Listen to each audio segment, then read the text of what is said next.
Nous allons étudier le Daf Kaf dans Masechet Gittin. Nous reprenons de ligne à la fin du Daf du Talmud Bet. Ha'u Gavra De'al Lebek Nishta. C'est l'histoire d'un homme qui est rentré à la synagogue. Chacun Sefer Torah, il a pris un Sefer Torah. Et Ivla Lebidhu, et il l'a donné à sa femme. Ve'amarla, en lui disant Are Giter, Ha Giter, voici ton get. Amar Rav Yosef, qu'on a rapporté l'histoire à Rav Yosef. Il a dit les Maïni là. Qu'avons-nous à craindre de cette histoire? Il est évident qu'ici, le divorce n'est pas acté. Si tu veux craindre éventuellement qu'il est écrit sur le verso du Sefer Torah. Le Sefer Torah est écrit, les parachas sont écrits au recto, et qu'au verso, il aurait écrit avec Memilin. Memilin, c'est cette fameuse eau de couleur dans laquelle on a trempé justement des végétaux, qui lorsque l'on écrit sur un parchemin qui a déjà été travaillé avec ce liquide-là pour éviter justement, pour donner une couleur, eh bien cette couleur qu'il y a de l'encre a tendance à partir et à ne pas se voir. Alors on se dit peut-être qu'aujourd'hui on ne voit rien, mais peut-être qu'au moment où il lui a donné, il y avait marqué dessus Are ad megoreshet, en memilin, ag memilin. Dans tous les cas, il nous dit Rav Yosef que ces eaux-là, cette encre-là qu'on utilise sur un Sefer Torah sur lequel les mémilines sont déjà passés une première fois, eh bien le get n'est pas caché. Alors il continue Rav Yosef, si tu voulais imaginer que la question qu'on a posée à Rav Yosef, c'est peut-être parce qu'il y a marqué dans le Sefer Torah, c'est marqué la paracha du Kritout, la paracha du get, avec Katavla Sefer Kritout, et peut-être qu'il la divorce avec ce passouk-là. Ah bah, il y en a avec Katavla, l'Ishma Veleka. Rav Yosef dit dans tous les cas, un get doit être écrit à l'attention de la femme. Moi ici c'est un Sefer Torah qui est écrit par un sofer. Et si tu veux imaginer que l'on craigne que peut-être que ce Sefer Torah a été écrit par un sofer et qu'au préalable, cette personne-là, le mari, avait demandé au sofer lorsqu'il écrivait le Sefer Torah de décrire ce passage-là à l'intention de la femme, et pourtant on a une halakha qui nécessite que l'on mette le nom de la femme et le nom de l'homme, le nom de la ville de l'homme et le nom de la ville de la femme sur le get, et les cas, et quoi qu'il arrive, ça c'est pas marqué dans le Sefer Torah. L'Agma dit Rav Yosef Maïka Mashman. Maintenant l'Agma, Rav Yosef s'est étonné sur la question Michlal. Maintenant l'Agma s'étonne sur les questions de Rav Yosef. Rav Yosef a eu besoin de nous dire que on ne craignait pas ça, pas ça. L'Agma dit mais tout ce qu'il a dit Rav Yosef c'est évident. Le fait qu'on ait besoin de dire le nom de la femme, la ville de la femme, pareil pour l'homme, que ça doit être un lishma, tout ça c'est évident. Alors l'Agma dit c'est quoi le chidouche sur Rav Yosef? C'est chez En Memilin, Agbe Memilin. C'est le fait que l'encre justement qui est faite à base de mémilin à face de ce végétal, lorsque c'est écrit sur un Sefer Torah qui lui-même a été travaillé avec ce liquide-là, eh bien c'est pas cachère. Alors que par ailleurs, si le parchemin est vierge, eh bien on peut écrire un get avec justement cette même encre si le parchemin est vierge. Nous on la connaît parce qu'on l'a étudié dans la Gemara du daf précédent. Mais à l'époque de Rav Yosef, elle n'était pas évidente, c'est pour ça qu'il en a parlé. Amar Rav Chizda, Ket Shektavo Shelo Lishma. Celui qui écrit un get, pas lishma. Donc il a fait écrire le get. Et le get effectivement n'est pas lishma, donc il n'a pas été écrit à l'intention de sa femme en particulier. Du coup, quand on lui apprend que c'est pas bon, il réécrit, il repasse les lettres avec de l'encre, exactement les mêmes lettres, et il repasse, mais cette fois avec l'intention de l'écrire pour la femme, ou c'est le sofer qui réécrit à l'intention de cette femme-là. Banou le machloket, Rabbi Yehuda et Rabbanan. Je veux dire à Prisda que ça revient à une machloket entre Rabbi Yehuda et Rabbanan. Détania. Au sujet du Sefer Torah. On va parler ici de quelqu'un qui a écrit le nom d'Hachem. Il y a un halakha qui nécessite que le nom d'Hachem dans le Sefer Torah soit écrit avec l'intention, justement, d'écrire le nom d'Hachem. Et ici, on va parler d'un cas où la personne a écrit le nom d'Hachem qu'il fallait, mais sans le vouloir. Comment? La personne devait écrire le nom d'Hachem. Yud, He, Vav et He. Venit Kaven Yirtov Yehuda. Mais en lisant le Tikkun Sofrim, il pensait qu'il fallait écrire Yehuda. Donc, en vérité, il faut écrire le nom d'Hachem, le tétragramme. Lui se trompe, premièrement, et il pense qu'il faut écrire Yehuda, qui finalement est le nom d'Hachem avec un dalet en plus. Yud, He, Vav, et dalet, He, avant le He final, un dalet. Donc lui pense qu'il faut écrire Yehuda. Et il se trompe une seconde fois. Veta avelo etilbo dalet. Et il se trompe, il oublie le dalet. Ce qui veut dire qu'en vérité, il doit écrire le tétragramme, mais lui pense qu'il ne faut pas l'écrire, donc il se trompe dans l'intention, il se trompe dans l'action, et au final, il se retrouve à écrire exactement ce qu'il fallait, les 4 lettres du nom d'Hachem, simplement, il a écrit en se trompant dans l'écriture et en se trompant en pensant qu'il fallait écrire Yehuda. Et donc, il a écrit le nom d'Hachem sans l'intention d'écrire le nom d'Hachem. Que fait-on? La seconde fois, il repasse sur les mêmes lettres avec l'intention d'écrire le nom d'Hachem. Il dit, Rabbi Yehuda, c'est Rabbi Yehuda. Chachim omrim, en Hachem ina mufhar. Ça ne marche pas parce que le nom n'est pas écrit mina mufhar de la meilleure des manières. Donc ici, on a une discussion au sujet du nom d'Hachem qui nécessite une kavana et qui est écrit, mais pas l'ishma, qui n'est pas écrit avec l'intention, parce qu'il a l'intention d'écrire Yehuda, il écrit le nom d'Hachem et ça tombe bien, c'est ce qu'il fallait. Selon Rabbi Yehuda, on peut réécrire une seconde fois avec la kavana, ça marche. Selon Chachamim, ça ne marche pas. La Gemara pense que finalement on est dans la marloquette. Est-ce que lorsqu'on a une écriture qui n'est pas l'ishma et qu'on repasse dessus l'ishma avec l'intention, est-ce que ça marche ou pas? La Gemara réfute. Il dit que ça n'a rien à voir. Sefer Torah et Get sont deux sujets qui ne fonctionnent pas de la même manière. Amar Abraham Yaakov, Din Malohi. Peut-être qu'il n'y a pas de lien entre cette marloquette et notre question. Pourquoi? Peut-être que là-bas Chachamim n'accepte pas le fait de réécrire le nom d'Hachem avec Kavana, parce que le fait de ne faire que réécrire sur une écriture déjà existante, et du fait qu'en plus, l'écriture n'aura pas finalement un aspect qui ressemble à l'aspect des autres mots du Sefer Torah, eh bien, ce sera un problème parce qu'il y a une halakha particulière lorsqu'on parle des mitzvot et spécialement du nom d'Hachem. Zé'eli va nous marquer au sujet de la Shira, lorsqu'ils ont fait la Shira, le chant à l'ouverture de la mer Rouge, Zé'eli c'est mon Dieu, Vanvehu, je vais l'embellir. Ici on ne parle pas d'embellir Hachem, mais d'embellir les mitzvot et de s'embellir lorsque l'on fait des mitzvot. Donc cela nécessite que le Sefer Torah soit bien écrit avec de belles lettres. Or, un mot sur lequel on a versé de l'encre 2 fois est moins beau. Et donc la Gemara dit peut-être que c'est d'Avka pour le Sefer Torah que Chachamim ne sont pas d'accord, mais peut-être que dans un get ils seraient d'accord. Et donc du coup, peut-être que la discussion Rabbi Yehuda Chachamim n'existe pas au sujet d'un get et que l'on pourrait écrire, justement réécrire le get, l'ishma, si la première fois on l'a écrit, sans l'intention de le donner à cette femme-là. Veleka, avalachalo, et ici c'est différent. Amar Abchizla maintenant nous dit quelque chose d'étonnant. Yachina, limif selin hu lechole gitae de alma. Moi je peux rendre, pas cachère, tous les get, tous les documents de get qui existent dans le monde. Alors ici on n'est pas en train de dire que réellement, Abchizla pensait que tous les gitis n'étaient pas cachères et donc toutes les femmes qui seront mariées le faisaient de manière interdite et que tous les enfants d'un second mariage étaient considérés comme étant mamzerim. Simplement, c'est une manière originale de soulever une question, un étonnement sur les guitines. Comment se fait-il que les guitines aujourd'hui soient cachères? Donc ils savaient qu'ils étaient cachères, puisque finalement on l'a toujours fait de cette manière. Mais pourquoi?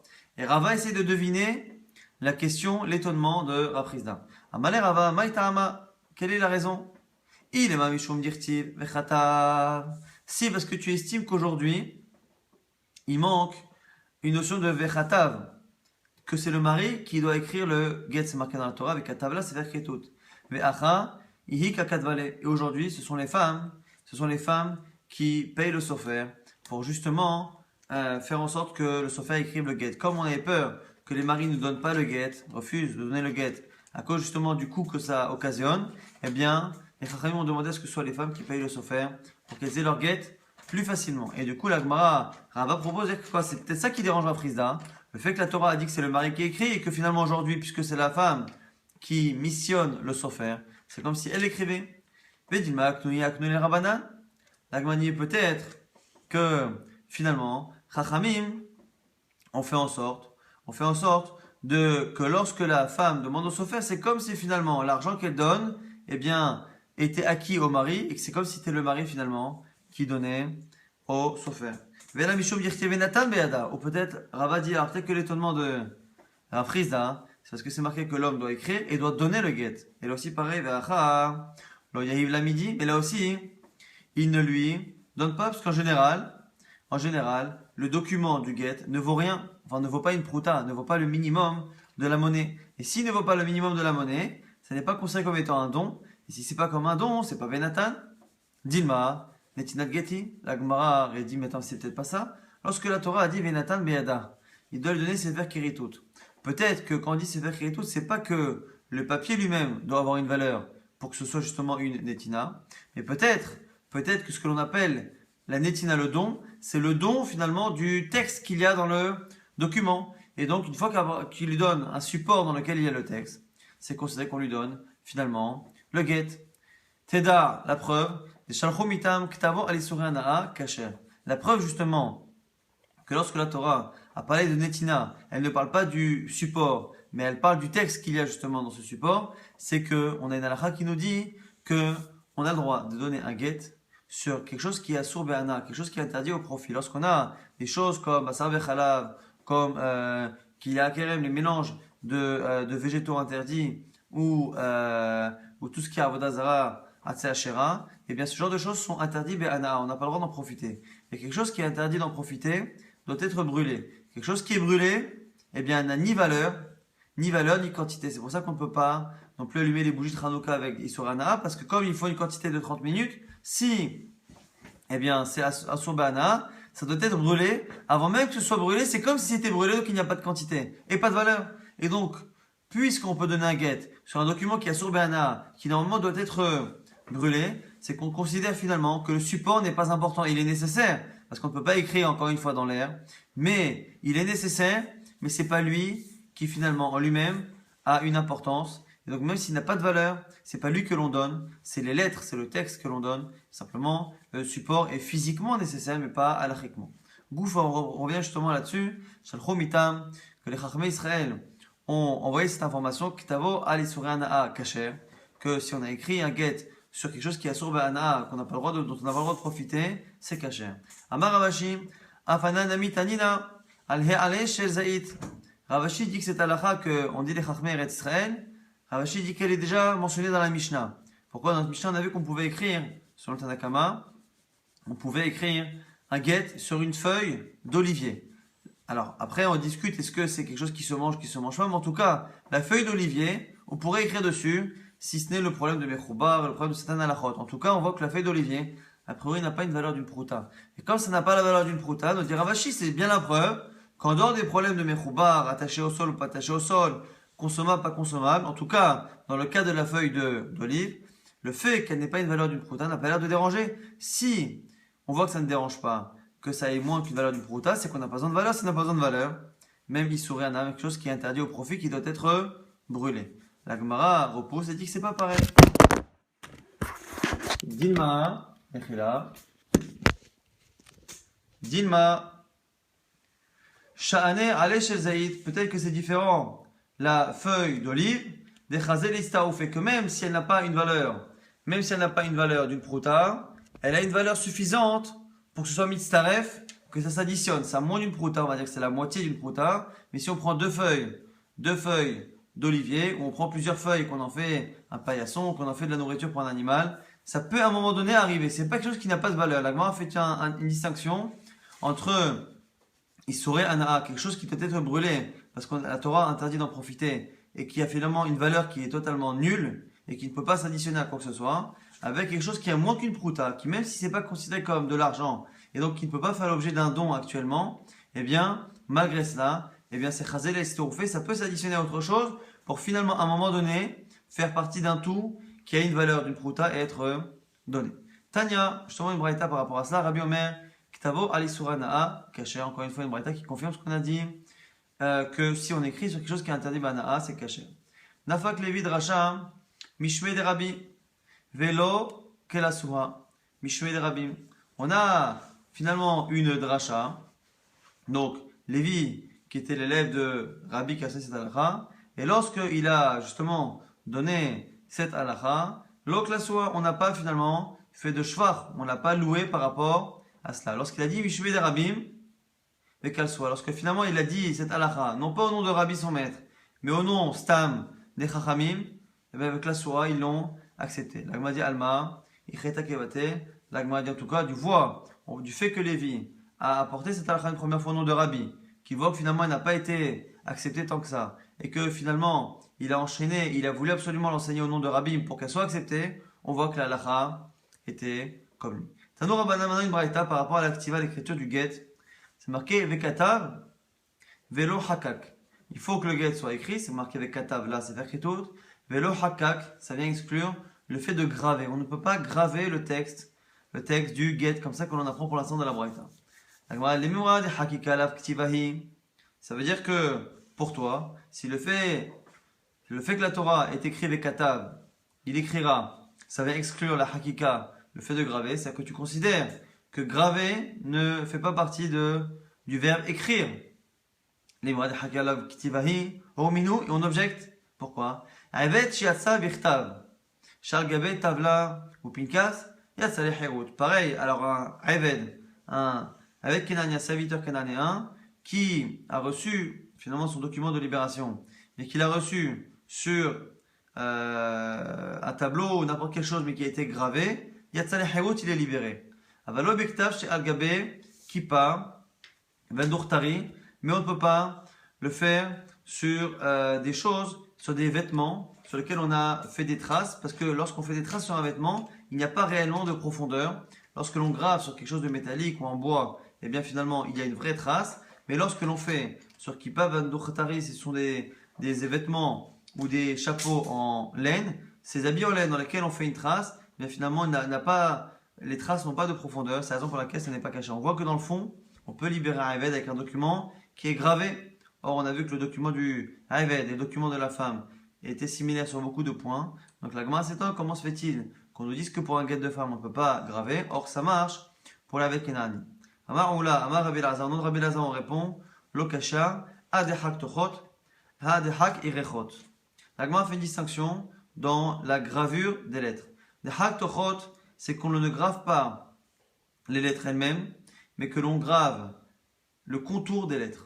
Et c'est le contour des lettres qui, à l'intérieur, dessine la lettre. Et de Hagirechot, c'est logiquement que l'on fait réellement les formes des lettres. Ce qui veut dire que la Torah aurait accepté les katav lorsque l'on écrit, lorsqu'on grave finalement la forme des lettres elles-mêmes, eh bien, c'est considéré comme étant une écriture, à la fois pour le get du Eved, à la fois pour le get de la femme, parce que ça fait partie des katav. Lorsque par contre, on fait le contour et que c'est l'intérieur de la gravure qui prend la forme de la lettre, à ce moment-là, ça n'est pas considéré comme étant bekatav et c'est pour ça que c'est exclu dans tous les types de gitin.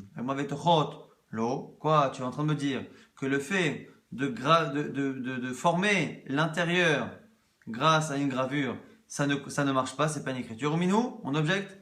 Lo hayaktavo shokea et la bolette, kedin rezahav, c'est au sujet du tzitz. Le fameux, un des habits du Kohen Gadol était un tzitz, c'était comme ça, quelque chose en or que le Kohen Gadol portait sur son front, sur lequel il y a marqué Kodesh Lachem. Et par rapport à cela, on dit que lo yaktavo shokea, les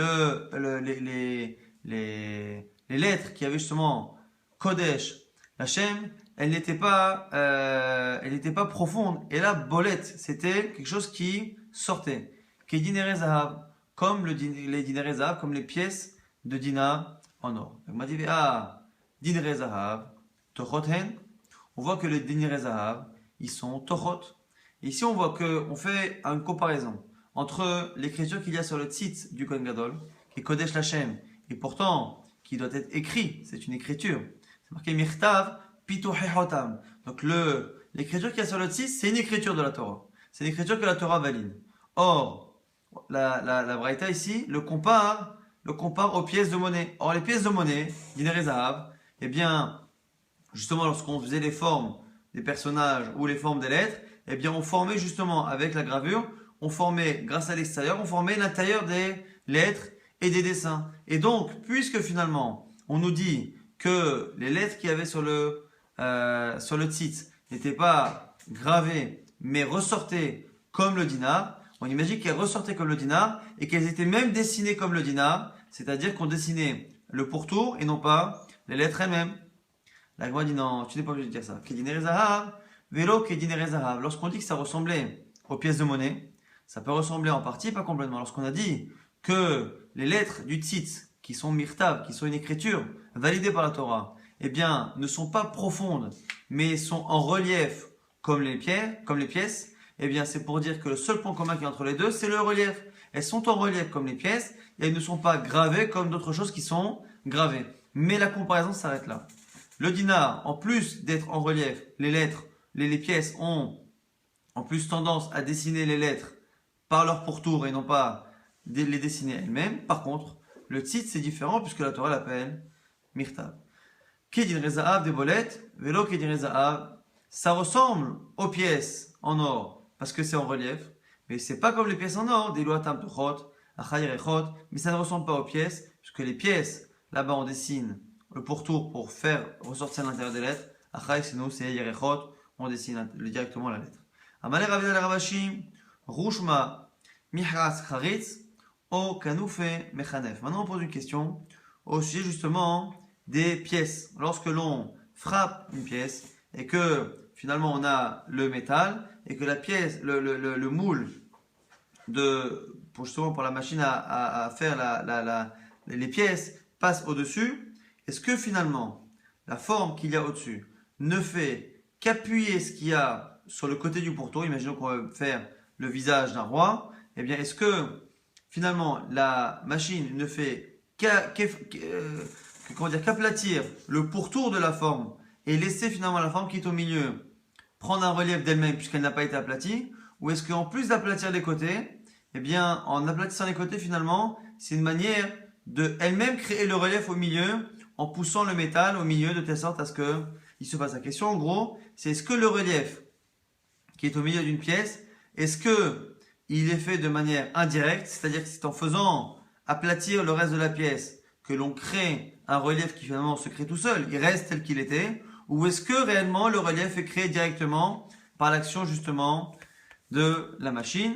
Amarlé, réponse de la Gemara, Miharat Haris. Finalement, c'est Miharat Haris, c'est justement, c'est appuyant sur le côté que on fait la forme, et c'est pas justement nous qui la faisons. Etivé, on objecte, loyak tavo shokea, et la bolette qui dit rezav. On a dit justement au sujet justement du tzitz azahav, on a dit que le tzitz, il n'était pas écrit shokea, il n'était pas écrit de manière profonde, et là, bolette, il était bolette, qui dit rezav, et qu'il était donc en relief comme les pièces. Mais ici, tu penses que les pièces, eh bien, c'est pas nous qui faisons la forme du milieu, mais elle se fait toute seule parce qu'on aplatit le reste. Ah ben, il a mirtav et les cas. Eh bien, on peut encore se demander comment se fait-il que les pièces, les lettres qui sont marquées sur le tzitz sont appelées mirtav. Comment on peut les appeler mirtav écriture alors que tu es en train de me dire que les pièces qui ressemblent finalement au tzitz, les pièces, eh bien, ce qui est au milieu n'est pas finalement nous qui l'écrivons, mais une forme qui se crée toute seule à partir du moment où on aplatit le reste. Là, Gma répond la même chose que tout à l'heure. Qui dîner zahav, vélo qui dîner zahav. Arrête de croire que la comparaison entre le tzitz zahav du Kohen Gadol et les pièces de monnaie que l'on frappe, arrête de croire que la ressemblance est totale. La ressemblance est par rapport au relief. Le tzitz n'est pas gravé, mais en relief comme les pièces. Mais que en relief comme les pièces. Qui dîner zahav des bolettes, vélo qui dîner zahav, des loatam migavai, ve'acham mevarai. C'est la même chose encore une fois. C'est comme les pièces, parce que c'est en relief, mais c'est pas comme les pièces, que autant dans les pièces et la forme qui est au milieu, c'est pas nous qui la faisons réellement, alors que dans le cas du tzitz zahav, on faisait en sorte que ce soit nous qui formions les lettres du milieu, non seulement en aplatissant le reste, mais en faisant en sorte que la pression crée justement la forme des lettres. Et donc du coup, c'est comme ça qu'on a expliqué que finalement le tzitz zahav, sur lequel il y avait écrit Kodesh, Lachem, était écrit en relief, mais de telle sorte à ce que ce soit caché au niveau de l'écriture, c'est-à-dire que les lettres étaient écrites elles-mêmes et non pas le pourtour, et également là où en général la pression que l'on applique sur le métal pour faire une pièce ne crée pas réellement la forme du milieu, si ce n'est qu'elle aplatit le reste, qui laisse finalement la partie du milieu étant en relief mais qui n'est pas formée directement. Dans le cas du tzitz zahav, c'était justement une forme et des lettres qui étaient créées directement. Be'amine Rava Rav Nachman, question de Rava Rav Nachman. Katav la get atas shel zahav. Celui qui écrit un get sur une feuille d'or ou ici quelque chose, un support en or. Ve'amala il lui dit, ikabli giter. Voici ton get. Ve'ikabli ktuvater. Et accepte et reçoit ta ketuba mahu. Comme la ketuba est une somme d'argent qui peut être importante, ici il lui dit, au lieu de lui donner un get qui n'a pas de valeur et lui donner de l'autre côté de l'argent, il lui donne directement un get qui a une valeur, le support du get a une valeur, et il lui dit, tu prends ton get et ta ketuba par la même occasion. Amarler, Rav Nachman répond à Rava, nitkabla gita, venikabla ktuvata. Ça fonctionne, elle a à la fois reçu son get et à la fois sa ketuba. Ici on objecte, itivé, ikabli giter, vha liktuvater, nitkabla gita, vha liktuvata. Lorsque maintenant on a un cas similaire, quelqu'un qui écrit un get sur une feuille, sur un support en or, et il lui dit, voici le get, et toute la partie où il n'y a pas d'écriture, parce qu'en général dans une feuille ou dans un support il y a une partie écrite et une partie en bas qui reste vierge, il lui dit, tu sais sur le get que je te donne, reçois ton get, et sur toute la partie du bas qui n'est pas get, tu prends ta ktuba dessus. Et là, qu'est-ce qu'on a l'air de comprendre de là? Que on peut dire ça que sur la partie qui n'est pas écrite, mais que la partie qui est écrite ne peut pas servir de ktuba. Tamadik ash'ar, alik ash'alo, ça l'a parce qu'il y a un reste, une partie qui n'est pas écrite, mais qu'on dirait que si tout est rempli, on ne peut pas se servir du support pour donner la ktuba. Là, il va dire non, c'est pas pour ça. On va dire afalgab de ikash'a, mais non, là-bas, c'est pas parce qu'il y avait un reste. Yakamash malade de afalgab de ikash'a, iamala in, ilo lo, maitama, avira demgitahu. Donc on m'a dit c'est pas pour ça. Là-bas, la braïta qui nous parle du cas où le get est à moitié rempli et à moitié vide, c'est pas pour nous dire que c'est d'Afka sur la partie vide que l'on peut donner la ktuba. On peut donner la ktuba même sur la partie où on a écrit le get. Pourquoi là-bas on parlait du sh'ar? C'est pour nous dire que lorsque dans un get, il y a les deux. Il y a le get, la partie remplie, et la partie qui est vide. Et que le tout est en or. Et qu'il lui dit, tu sais, prends ton get, et en même temps, par la même occasion, tu prends ta ktuba, eh bien, ce qu'on est venu nous apprendre dans cette braïta, c'est que s'il y a une partie écrite et une partie non écrite, la partie qu'il donne en tant que ktuba n'est que l'or qui est le support de la partie écrite. La partie qui n'est pas écrite, si elle veut la réclamer, s'il veut la donner comme ktuba, il faut qu'il le précise. Il faut qu'il dise, tu sais, non seulement la partie écrite, mais même le sh'ar, même le reste, je te le donne en tant que ktuba. Sinon, on part du principe que finalement le get n'est que la partie d'en haut, la partie vierge en bas, ça vira des megiltahu, c'est finalement comme quelque chose d'autre. La vira c'est comme de l'air, finalement des megilta, et du coup ça n'a pas le même statut que le reste. Tano Rabbanan Braïta, Rezekiter, Vaniar chez celui qui donne un get à une femme, et qui lui dit maintenant je te donne le get, mais le document reste à moi. Eh bien, Ena Megoreshet, ça ne fonctionne pas, parce que bien il y a marqué Benatan, il faut qu'il lui donne, il faut qu'à un moment donné ça lui appartienne. Almenach Tahzerili et Taneya, a raison Megoreshet. Si par contre il lui donne complètement, mais à la condition qu'elle le lui rende, ça fonctionne, puisque maintenant, ça fonctionne. Donner à quelqu'un en fonction qu'il nous le rende, eh bien, le don est bon et acté, mais il a conditionné à ce que la femme lui rende, ça c'est possible, et donc c'est caché. Baïra papa, ben shita le shita, ou ben teiva le teiva mai. Dans le cas, il lui dit que le get continue à l'appartenir, mais pas tout le get. Il lui dit, tu sais, je te donne le get. Mais toutes les parties sur lesquelles il n'y a pas d'écriture sont à moi. Maï. Est-ce que ça marche? Agmar dit Teikou, on ne sait pas. On ne sait pas si cela fonctionne lorsqu'il a voulu garder depuis le départ la propriété sur les parties intermédiaires. L'Agmar s'étonne, petit pokle, de se faire Echad, Amar Hamana, l'Agmar dit attends. S'il y a tous les mots qui sont à la femme, mais tous les endroits du get où il n'y a pas de mots sont à lui. C'est-à-dire que finalement, on est obligé de séparer le get. C'est comme si finalement on découpait chaque mot et qu'on donnait à la femme non pas un get, mais 30 ou 40 get en fonction des mots qu'il a marqués. Et pourtant, il faut que ce soit un seul livre. C'est marqué avec Katavla Sefer, un seul livre. Mais le Shnaim Shlav Sfarim, on ne peut pas écrire un get en plusieurs fois. Or, si toutes les parties intermédiaires appartiennent entre les lignes, appartiennent au mari, et bien du coup, on est obligé de découper le Sefer en plusieurs. Là maintenant, lo tzricha de me'ore. C'est un cas où les lettres sont presque collées, les lignes aussi sont collées, c'est-à-dire que les lettres de la ligne, par exemple le lamed, de la ligne inférieure a tendance à monter jusqu'à une lettre comme le het qui laisse passer un peu d'espace, et donc du coup finalement il n'y a pas réellement d'espace entre les lignes, et donc dans ce cas-là la question se pose, est-ce que finalement si il lui donne le get en disant qu'il garde depuis le départ la propriété sur les parties non écrites, est-ce que ça fonctionne ou pas? L'Agmara ne tranche pas. Pae Rami Bachama, question de Rami Bachama, Ayou Mourzakim Be'avet Sheu Shelo. Quelqu'un qui a un Aved, un serviteur, qui a priori, selon tout le monde, est à lui. Mais Get Katou Aliado. Et sur la main du Aved, il y a marqué Arirat Megoreshet, tu es divorcé. Et on retrouve un jour ce serviteur chez elle. Donc on a un serviteur qui pour nous appartenait au mari et non pas à la femme. Et un jour on le retrouve chez la femme, ce serviteur, avec marqué sur sa main qu'elle est divorcée. Est-ce que, la question qu'on pose, Mahou, Mi amrinan aknui aknela, est-ce qu'on se dit qu'il a écrit ça sur la main, le maître, et qu'il a donné le document le Aïved, le serviteur à sa femme, et donc par la même occasion ce qui a marqué dessus est donc le get. On dit ou peut-être qu'il a écrit ça sur la main de son serviteur, mais qu'il n'a pas donné le serviteur à sa femme et que c'est lui qui est parti chez la femme. Amarava, Rava dit, il m'a dit, attends, mais avant cela, avant de poser le problème de est-ce que le serviteur appartient à la femme ou pas, et donc est-ce que le get a été donné ou pas, déjà il y a un problème, c'est que c'est un katav, c'est qu'a priori c'est une écriture qui peut être effacée sur la main.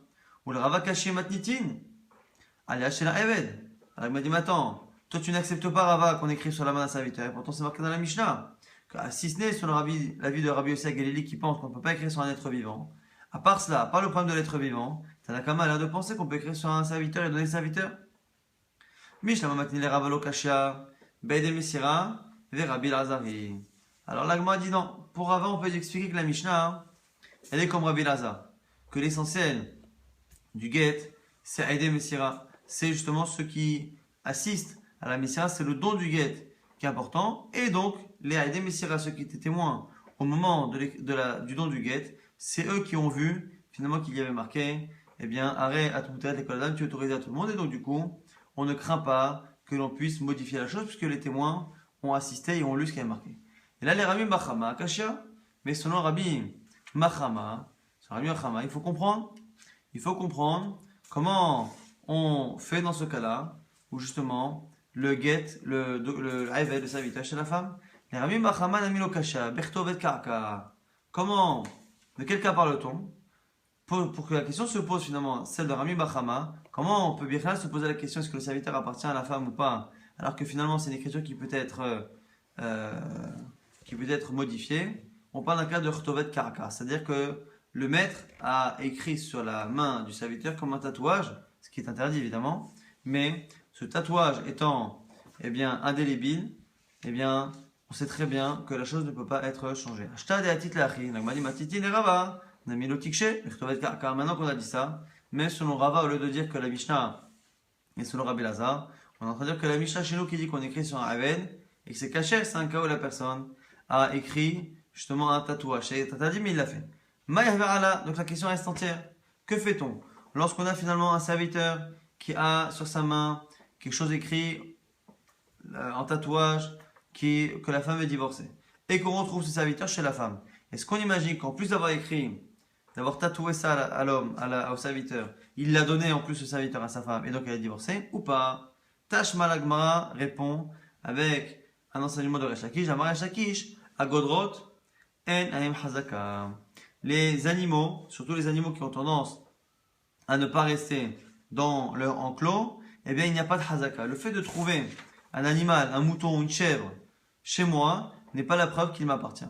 Si cet animal jusqu'à présent, eh bien on avait une présomption qu'il appartenait à quelqu'un d'autre, si on trouve cet animal chez moi, puisque les animaux sont faits justement pour se déplacer, eh bien il n'y a pas de hazaka, c'est-à-dire qu'on ne tient pas compte de l'emplacement de l'animal comme preuve qu'il appartient à la personne dans le domaine dans lequel l'animal se trouve. Pareil finalement pour le serviteur, qui lui aussi, puisqu'il est libre de ses mouvements, eh bien c'est pas parce qu'il est chez la femme qu'on a une présomption qu'il lui appartient que le mari le lui a donné. Rami Bachama, nouvelle question de Rami Bachama. Hayum Urzakim Betavla chez Ishela. On a un tableau, une planche en bois qui a priori appartient à la femme. Le get Katouv, Aléa, et il y a dessus marqué un get.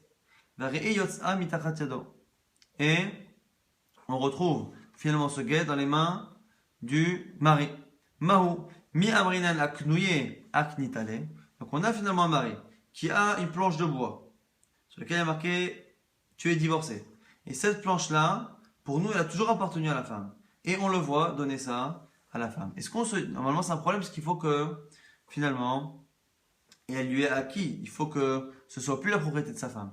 Mi amrinan aknouye aknitale. Est-ce qu'on se dit qu'en fait la femme est au courant? Elle lui a fait acquérir ces choses-là, elle lui a donné en bonne et due forme, il a pris possession et maintenant il lui donne.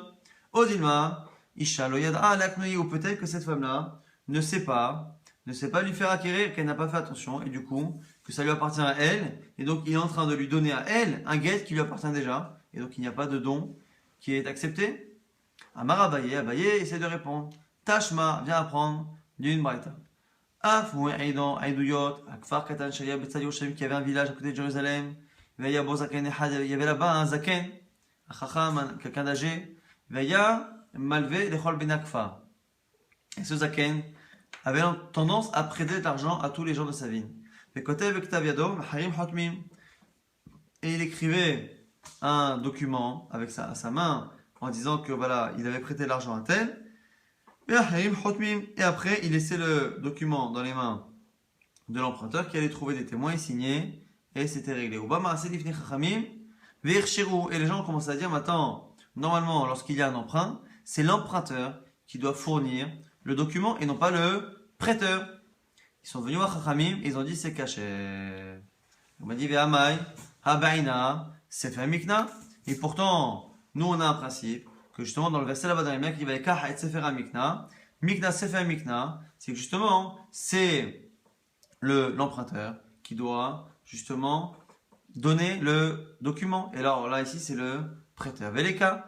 Et là, on est obligé de dire que pourquoi les Chachamim ont dit que ce guet est caché, parce qu'on estime que la personne qui fournissait le document, quand il fournissait le document à ses emprunteurs, eh bien, ils en sortent de leur faire acquérir la chose, puisque ce soit caché. Et donc, pareil, chez nous, à Marava, Rava dit, qu'est-ce que tu racontes? C'est pas un problème, c'est pas une question. Din Mazaken Shane, c'est différent le Zaken, ici c'est un Chacham, quelqu'un d'âgé, qui sait acquérir. Dans le cas de la femme, la question reste entière. Est-ce que la femme, lorsque le mari lui donne un objet qui a priori lui appartient, est-ce qu'on part du principe qu'elle connaissait bien la halakha et qu'elle a fait en sorte de lui faire acquérir avec les manières d'acquisition reconnues par la Torah, ou est-ce qu'on craint que non, et donc du coup, que le guet ne soit pas caché? On va très rapidement résumer ce qu'on a vu dans le DAF. On a vu que quelqu'un qui donne un guet, qui donne un Sefer Torah en tant que guet, il n'y a aucune avamina, on ne peut pas imaginer que ça puisse marcher.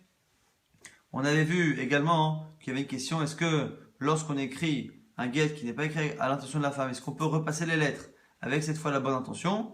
On avait vu que dans le nom d'Hachem, dans un Sefer Torah, c'était une discussion, et la Gemara avait l'air d'envisager que soit on a la même discussion chez nous, soit éventuellement tout le monde serait d'accord chez nous que ça fonctionnerait, puisque peut-être qu'il n'y a que dans le nom d'Hachem qu'on n'a pas le droit de repasser une seconde fois, même avec la bonne Kavana. On avait vu que aujourd'hui dans les Gittin, même si initialement c'est à l'homme d'écrire et c'est à l'homme de donner, eh bien, on pourrait s'étonner à partir du moment où aujourd'hui, très souvent, c'est la femme qui paye le sofer, mais finalement, on imagine que l'argent, c'est Rami qui fait en sorte que cet argent qu'elle donne, c'est comme si entre-temps, il était passé dans les mains du mari et que c'est le mari qui donnait au sofer. Et après, même si on donne, eh bien, le fait de donner ne veut pas dire qu'on donne le support. Donc, c'est pas grave si le support n'a pas de valeur, voire même si c'est un support qui doit être brûlé parce que c'est Assour Bana, il est interdit de tout profit parce qu'il fait partie des choses que la Torah a interdit au profit. Eh bien, lorsque la Torah parle de donner, elle ne parle pas de donner le support, mais elle parle de donner le texte qu'il y a dedans, même si encore une fois le support est physiquement nécessaire pour qu'il y ait une écriture. Mais en tout cas, le fait que le support lui-même ne respecte pas les halachot de Netina de don parce qu'il n'a pas de valeur ou parce qu'il doit être brûlé, ne pose pas ici de problème. On avait vu que par rapport à la Hakika, le fait de graver, il y avait plusieurs halachot particulières. Lorsque l'on grave directement la forme d'une lettre, on considère que graver est considéré comme étant écrire, et donc du coup on peut écrire n'importe quel guet en gravant. Par contre, faire la forme extérieure de la lettre et former l'intérieur du coup, en faisant le pourtour avec une gravure, c'est considéré comme étant des chak tochot, et des chak tochot ça ne marche pas, ce n'est pas considéré comme étant une écriture. Et donc finalement c'est ce qu'on faisait dans les pièces de monnaie. Dans les pièces de monnaie, il n'y a pas d'halakha d'écriture, mais par contre, on est obligé de dire que finalement que le tzitz hazarav qui avait sur le front du Kohen Gadol, où il y a marqué Kodesh Hashem, comme la Torah l'a appelé Mirtav, c'est une écriture, on est obligé de dire que c'était fait aussi de cette manière justement, en dessinant les lettres et non pas le pourtour. On a vu qu'il y a également autre chose qui n'est pas considéré comme étant une écriture, c'est si on fait un relief, mais que finalement on presse le métal de telle sorte à ce que le relief se fasse tout seul, c'est-à-dire qu'on presse le pourtour qui laisse finalement le milieu de la pièce étant surélevé. Ça n'est pas une écriture puisqu'on n'a pas directement formé l'écriture, et donc pareil du coup le tzitz, donc ce Kéli là qui avait sur la tête du Kohen Gadol, eh bien puisqu'il était en relief, on est obligé de dire que finalement la presse avec laquelle on pressait la pièce, enfin le tzitz ici, eh bien faisant en sorte à la fois de laisser au milieu quelque chose, mais de pousser le métal de telle sorte à ce que les formes des lettres qu'il y a au milieu se faisaient par la force de la machine et non pas de manière indirecte parce qu'on aplatit le reste de la pièce. On a vu qu'on pouvait donner à une femme un guet de valeur où le support avait une valeur de telle sorte à ce que ça serve à la fois de guet et à la fois de ketouba. On a vu que lorsque le mari donnait un guet, il fallait par contre qu'au moment où il donne, le guet appartienne totalement à la femme, même quitte à ce que la femme après le lui rende et que ce soit conditionné depuis le départ, le guet doit appartenir à la femme. Si par contre il dit que les lettres, là où il y a les lettres, ça lui appartient à elle, et entre les lettres, ça lui appartient à lui, la Gemara ne tranche pas, on ne connaît pas justement quel est le statut de ce genre de guet, donc c'est un safek.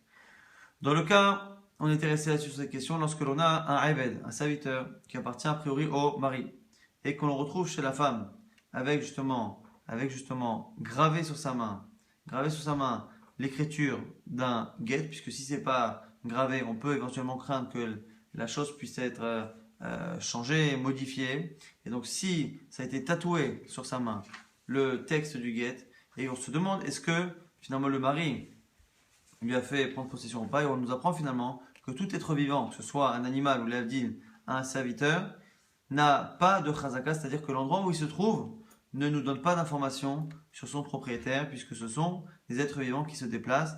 Et donc le fait qu'il soit chez la femme n'est pas la preuve que le mari a donné. Donc on ne sait pas si le mari a donné le guet à cette femme. Et on est resté sur une autre question. Est-ce que lorsque une femme a un objet qui lui appartient, qui a priori pour nous appartient à cette femme, et qu'à un moment donné on le retrouve dans les mains de l'homme, qui le donne à cette femme en disant voici ton guet, on se demande est-ce que la femme au préalable a pensé à lui faire acquérir ou pas. C'est la question sur laquelle la Gemara s'est arrêtée.